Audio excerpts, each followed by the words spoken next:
안녕하세요. 피셔인베스트 피셔입니다. 우리가 거시경제를 공부하는 가장 큰 이유는 뭘까요? 현재 경기가 어느 국면에 있는지 이제 그림처럼 이런 걸 확인을 하고 미래에 대응하기 위해서입니다. 그림 보시면 경기의 회복 국면이죠. 노란색 그리고 녹색, 회복과 상승의 영역에서 주식에 투자하고, 그리고 상승의 영역에서 이제 정점에 가까워 오면 뭔가 주식의 비중을 좀 조절하는 이런 작업을 경제 지표를 근거로 저희가 대응을 해보자 이거죠. 그런데 이 월가의 레전드라 그러죠. 월가의 영웅들 중에서는 경제 흐름은 죽어도 못 맞춘다라고 주장하는 사람들이 있어요. 이들 중에 좀 대표적인 분이 워렌 버핏이고, 우리 경제 흐름을 뭐 정확히는 못 맞춰도 노력해서 대응하면 뭐 어느 정도 대충 맞출 수는 있다 주장하는 인물이 하워드 막스 그리고 켄 피셔 등이 있습니다. 특이한 점으로는 하워드 막스와 켄 피셔는 정말 공개적으로 앞으로 경기가 어떻게 될 것이다, 뭐 주식을 사야 될 타이밍이다, 팔아야 될 타이밍이다 예견을 하는데, 정말 IT 버블부터 금융위기까지 두 번이나 적절한 시점에 고점을 잘 맞췄고요. 코로나 이후에도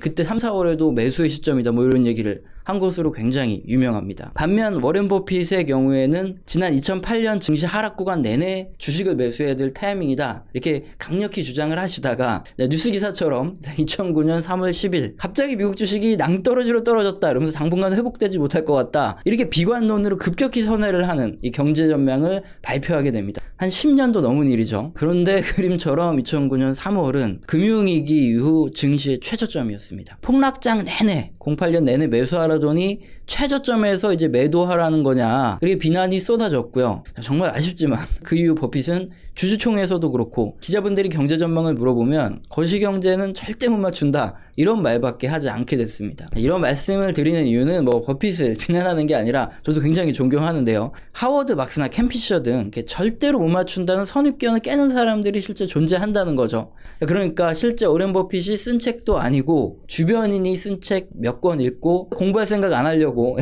관심도 안 가지려고 하지 말고 열심히 보면은 어느 정도 좀 우리도 확인이 가능하고 고점을 잘하면 피할 수도 있으니까 공부해보자 이런 의미에서입니다. 그런데 최근에 경제 흐름에 대해서 약간의 비관론이 좀 고개를 들고 있어요. 그림처럼 2008년 무제한 왕적 완화를 시작하면서 그리고 최근에 코로나 지원금까지 이렇게 무지막지하게 미 연준이 유동성을 풀어내면서 주식시장의 흐름과 경제 지표가 약간씩 어긋나기 시작한다 이런 논리로 시작을 하는데요. 실물 경기의 흐름과 주식시장이 좀 다르다 이런 의견을 내시는 전문가들이 좀 있습니다. 거시경제를 말씀하시는 분들이 주식시장을 전망하는 근거가 뭐냐면은 실물 경기와 주식시장은 동행한다, 장기적으로 동행해 왔다. 그렇기 때문에 주식시장을 전망할 때 차트라든가 수급이라든가 이런 걸 보고 전망하는 게 아니라 경기가 어떻게 될지 이런 것들을 경제지표를 보면서 경기의 흐름에 따라서 주식시장을 전망하는 게 이 방법이거든요. 어떻게 보면 이것의 정면으로 반기를 드는 이런 의견인데, 그림의 검은색 선은 경기의 흐름을 알 수 있는 제조업 부분의 내구재 주문지수라는 거고요. 붉은색은 미국 주가지수, 그러니까 미국 증시 차트입니다. 내구재가 뭐길래 경기의 흐름을 알 수 있냐? 내구재는 우리가 사용하는 제품, 서비스를 생산하기 위해서 필요한 장비, 소재, 부품, 뭐 기계설비 등을 말합니다. 경기가 좋아지는 구간에서는 제품 및 서비스의 소비가 증가하죠. 그렇기 때문에 공장에서 생산 설비를 확충하고 또 노후되거나 고장난 생산 설비를 보수하고 또 재구매를 하죠. 자영업자분들도 마찬가지고 어떤 제품이라든가 서비스를 생산하기 위해서 이런 것들을 구매하기 시작하면서 내구재에 대한 주문이 증가합니다. 그래서 검은 선을 보시면 경기의 확장 구간, 이 구간의 주문이 증가하고요. 반대로 경기의 둔화 구간에는 기업들이 생산에 대한 투자를 급격히 줄여버리죠. 그러면서 내구재 주문이 거의 수직으로 감소하는 이런 경향이 나타나고요. 역시나 붉은색의 주시장의 흐름 또한 이와 똑같이 움직이는 것을 장기적으로 볼 수 있습니다. 그런데 최근 논란이 되고 비관론이 생겨나는 부분이 바로 코로나 침체 이후에 나타나는 이 그림과 같은 내구재 주문과 주식시장의 움직임이 약간 달라지는 부분 때문입니다. 세부적인 그림을 보면 2020년 내구재 주문이 급속도로 감소했는데 주식시장은 과거와 달리 물론 폭락은 했죠. 그렇지만 월등히 빠른 속도로 회복이 되고 있어요. 이런 현상 때문에 일부 전문가들은 시대의 변화를 주장하고요. 새로운 가설을 내놓기 시작하고 있는 거죠. 첫 번째 주장은 과거에는 미국의 제조업의 비중이 굉장히 높았어요. 근데 지금은 미국 제조업의 비중이 계속 줄어들어 가고 있기 때문에 미국의 경제에서 제조업의 비중이 굉장히 줄어들고 서비스업의 비중이 커졌다 이겁니다. 그래서 제조업에서 주로 투자하는 설비 투자 등 이런 내구재 주문과 주식시장의 연관성이 크게 줄어들고 있다 이거고요. 반면에 우리가 많이 이용하는 페이스북, 애플, 아마존, 구글 등의 IT 서비스 등 이런 종목들이 주식시장에서 차지하는 이 시가총액이죠. 비중이 굉장히 증가했는데 이들 IT 서비스 기업들은 제조업 기업들과 달리 경기 흐름에 따라서 데이터 센터 등의 내구재 투자를 하지 않으며 오히려 데이터 센터의 핵심이 되는 거는 서버용 반도체 가격이 낮을 때 그때 적극적으로 투자를 하고 비싸지면 적극적으로 투자를 하지 않는다. 자, 이렇게 의견을 제시하고 있습니다. 그래서 앞으로 이 제조업이라든가 이런 쪽의 경제 지표들로 주로 판단을 내리는 실물 경기의 흐름과 주식시장의 움직임은 많이 다를 거다. 이렇게 얘기를 하는 겁니다. 자, 여러분이 들어보시기에는 어떤가요? 상당히 좀 그럴듯하죠? 자, 그런데 이 비관론에는 몇 가지 문제가 좀 있습니다. 첫 번째로 미국의 제조업은 전체 GDP 중에서 원래 계속 낮아지고 있었습니다. 이에 따라서 서비스업은 뭐 당연히 중요해지는 거고 그것보다 더 중요한 게 무엇이냐 이것을 따졌을 때 소비가 가장 중요한 미국의 실물 경제를 결정하는 지표가 된 거죠. 소비를 어떻게 집계하냐 이렇게 단순히 제품의 판매만 집계되는 소매 판매 집계가 아니라 개인들의 서비스업까지 이 전체를 포괄해서 판단 내리는 개인 소비 지출 측정치 이 PCE가 실제 미국의 소비를 반영해 왔다 이겁니다. 그래서 미 연준에서 단순히 소매 판매 지표만 보는 게 아니라 PC 개인 소비 지출 측정치를 가장 중요하게 생각해서 경제를 판단을 내리고요. 그리고 상식적으로 사람들의 소비가 늘어나려면 일단은 고용이 증가해야 됩니다. 주머니에 돈이 두둑해야 사람들이 소비를 더 많이 하는 게 당연하겠죠. 그럼 그에 선행하는 게 뭐냐?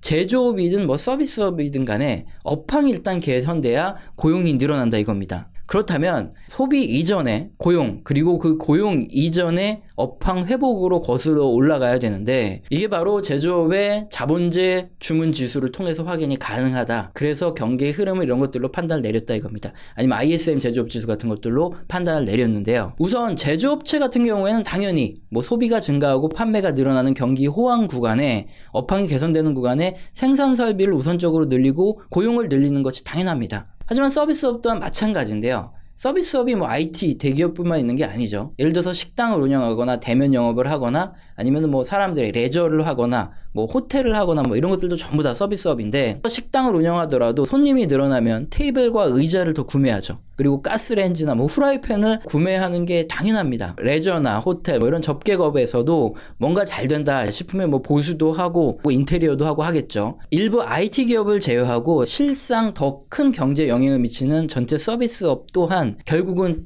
호황 구간의 제품의 주문이 증가할 수밖에 없거든요. 이런 제품들은 결국 제조업체들이 만들기 때문에 역사적으로 실물 경기의 척도로 제조업의 자본재 수주 지표 또는 뭐 ISM 제조업 신규 투자 지표가 실물 경제를 가늠하는 척도로 사용되어 온 겁니다. 이미 거시경제를 연구하는 사람들은 미국에서 한참 전부터 제조업의 비중이 줄어드는 건 이미 다 확인을 하고 있고요. 그에 맞게 경제 지표를 진화시켜 온 것이다 이 말이죠. 그래서 제조업 지표를 우선으로 보는 이유가 단순히 제조업의 경기만을 보는 게 아니라 서비스업의 업황 또한 포괄적으로 볼 수 있는 게 바로 제조업의 일부 지표이기 때문에 그래서 제조업에 근거한 뭐 ISM 지표라든가 자본재 주문 지수라든가 신규 주문 지수들을 보는 겁니다. 그리고 두 번째로 아무리 시대가 변해서 IT 기업들이 주식시장의 시가총액을 높게 차지한다 해도 그리고 또 뭐 앞으로 메타버스 기업들이 뭐 시가총액이 높아져서 이런 IT 기업들의 매출 대부분은 광고 수익이라는 사실입니다. 어떤 기업이든 경제가 살아나고 소비가 살아나는 구간에 자신들의 제품과 서비스를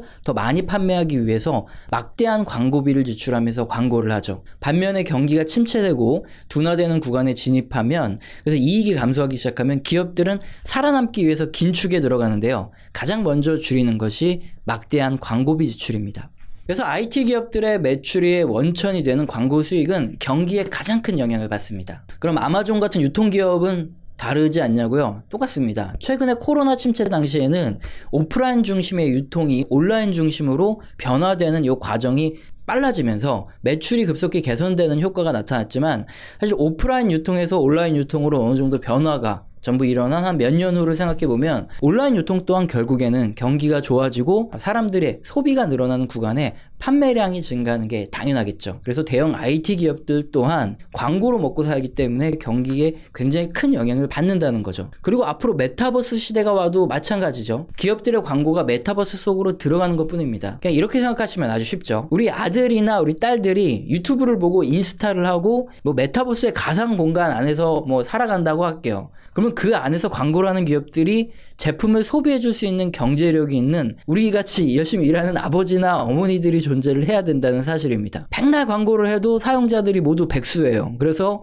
제품의 판매가 늘어나지 않는다면 광고주들은 모두 떠날 수밖에 없고요. 그런 IT 기업들의 뭐 플랫폼이라든가 그럼 메타버스 공간은 유지될 수가 없다 이겁니다. 그럼 여기까지 제가 좀 설명을 어렵게 드린 이유는 지금 경제 상황을 설명드리기 위해서입니다. 그래서 앞서서 첫 번째 보여드린 내구재 주문과 미국 증시를 보면 지금 실물 경제보다 미국 증시로 유동성의 유입이 더 빨리 흘러 들어갔음을 알 수 있습니다. 과거에는 거의 미국 증시와 내구재 주문 지수가 거의 유사한 흐름을 보였던 반면 지금 이전과 달리 2020년 코로나 이후에는 주식시장의 상승 속도가 뭐 월등히 가파르고 빠르죠. 그리고 지금은 내구재 주문 지수가 어떻게 보면 더 올라갈 수도 있지만 고점 수준에 머물러 있습니다. 그러니까 과열 국면쯤에 있다는 거죠. 그렇다면 지금부터는 이 내구재 주문 지수를 열심히 모니터링 해야 된다는 겁니다. 만약에 이 지표가 꺾여 내려간다 그러면은 그럼 주식시장도 굉장히 빠르게 식어 내릴 수 있기 때문에 이 지표를 굉장히 열심히 봐야 된다는 거고요. 최근에 미국에서 운임의 상승 문제로 기업들의 매출 성장이 제한되고 있다 이런 뉴스 기사들을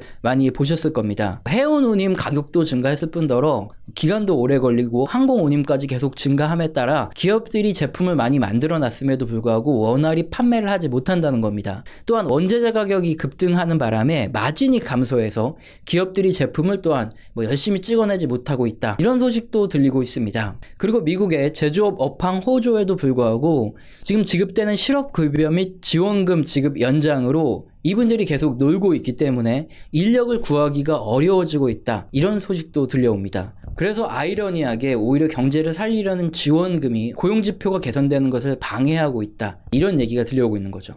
기본적으로 이 업황의 회복과 고용의 증가 그리고 사람들이 돈을 많이 벌었으니까 이에 따른 소비 증가라는 이 연결고리가 실물 경기 호황을 만들어내는 연결고리입니다. 이 중에 하나라도 끊기면 실물 경기 회복이 지속되기 어렵다는 거죠. 그래서 그림의 검은색의 내구재 주문 지수가 지금 그래도 고점 부분, 과열 부분에 있기 때문에 지금은 상당히 좋지만 이것이 감소할 만한 뉴스들이 나오거나 실제로 이 지표가 감소하는지 우리가 열심히 확인을 해야 될 타이밍이고요. 이렇게 실물 경제가 안 좋아진다 그러면 주식시장이 계속 좋아질 수는 없는 거죠. 반대로 이 내구재 주문, ISM 제조업 지수에서도 주문이 계속 좋아진다. 그러면 주식시장은 계속 좋으니까 우리가 계속 투자를 해야 될 이유고요. 과열 부분에 있으면은 미래에 하락이 기다리고 있기 때문에 이런 숨겨진 열쇠들을 하나하나 점검하는 것이 바로 거시경제를 확인하는 이유겠죠. 일단 당장은 조만간에 발표될 CPI, 그러니까 미국 소비자 물가지수가 가장 중요한 지표다 제가 반복적으로 말씀드렸죠. 해당 지표가 또다시 지난달처럼 급등하면 미연준의 테이퍼링 우려가 훨씬 더 커지고 기술주 및 신흥국 증시의 하락이 나타날 수 있는 문제이기 때문에 이번에 발표되는 CPI 소비자 물가지수 우리가 열심히 또 확인을 해야 되겠고요. 예상치로는 좀 높게 나올 가능성이 있어서 이 부분이 약간 우려스럽다 이 말씀을 드렸죠. 그리고 현재까지는 굉장히 좋지만 또 다음 달 그리고 다다음 달에 발표될 ISM 제조업 지수의 신규 주문 그리고 제조업 자본재 신규 주문 지수가 어떻게 움직이는지 이것들을 계속 확인해야 우리가 이 고점에서 그 다음에 경기 사이클이 어떻게 되는지 이런 것들을 확인할 수 있다 이겁니다. 다음 시간에는 6월 요번에 발표된 ISM 지표부터 고용지표 등 여러가지 지표를 한 번에 분석을 하면서 경기의 흐름이 어떻게 될지 또 전망을 해드리겠습니다. 오늘 영상도 마음에 드셨다면 구독과 좋아요는 꼭 눌러주시고요. 지속적으로 시청 부탁드립니다. 감사합니다.